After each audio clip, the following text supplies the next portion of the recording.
السلام علیکم ورحمۃ اللہ وبرکاتہ۔ میرا نام عامر قادری ہے اور آپ دیکھ رہے ہیں ہمارا یوٹیوب چینل۔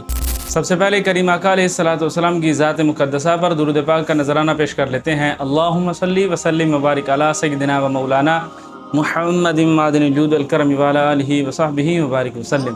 امید ہے کہ آپ خیر و عافیت سے ہوں گے۔ اللہ تبارک و تعالی آپ کو اور ہمیں دونوں جہاں کی بھلائیاں عطا فرمائے۔ احباب ذی وقار، حضرت ابو قلابہ رضی اللہ تعالیٰ عنہ فرماتے ہیں کہ میں ایک سفر میں تھا ملک شام کے، تو ایک دن میں نے آواز سنی کہ کوئی کہنے والا کہہ رہا تھا، ہائے افسوس میرے لیے جہنم ہے، ہائے افسوس میرے لیے جہنم ہے۔ تو آپ کو یہ حیرانگی ہوئی کہ یہ آواز کیوں آ رہی ہے اور کہاں سے آ رہی ہے؟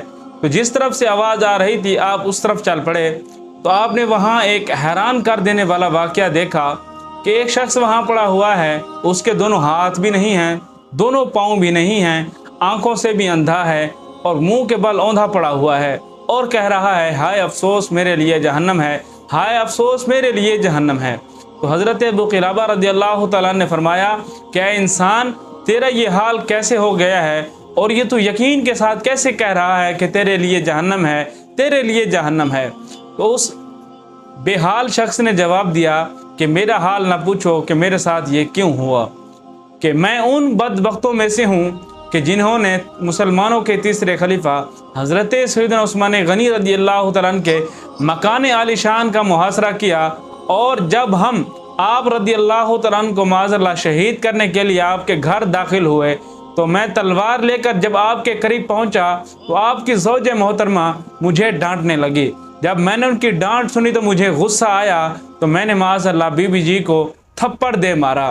تو حضرت سیدنا عثمان غنی رضی اللہ تعالیٰ عنہ جلال میں آئے اور میرے متعلق 4 دعائیں کی اور فرمانے لگے کہ تمہارے ہاتھ کٹ جائیں، تمہارے پاؤں کٹ جائیں، تم اندھے ہو جاؤ اور اللہ تبارک و تعالیٰ تمہیں جہنم میں ڈال دے۔ تو حضرت سیدنا عثمان غنی رضی اللہ تعالیٰ عنہ کا پر جلال چہرہ دیکھ کر میں وہاں سے بھاگ کھڑا ہوا، میرے جسم کا ایک ایک رونگٹا کھڑا ہو گیا، اور آپ کی یہ دعائیں میرے حق میں قبول ہو گئیں، اور تم دیکھ رہے ہو کہ میں 3 کی زد میں آ چکا ہوں، میرے ہاتھ بھی کٹ چکے ہیں، میرے پاؤں بھی کٹ چکے ہیں، میں اندھا بھی ہو چکا ہوں، اور اب آخری رہ گئی ہے کہ مجھے جہنم میں داخل کیا جائے گا۔ احباب ذی وقار، یہ تھا حضرت سیدنا عثمان غنی رضی اللہ تعالیٰ عنہ کے دشمن کا حال۔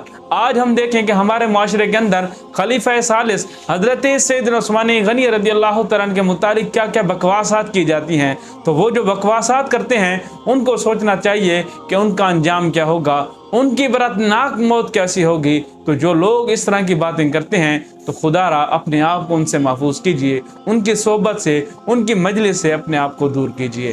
اللہ پاک اپنے اولیاء کا، صحابہ اکرام کا ہمیں باادب رہنے کی توفیق عطا فرمائے، ان کے متعلق اپنی زبان کو بند رکھنے کی توفیق عطا فرمائے۔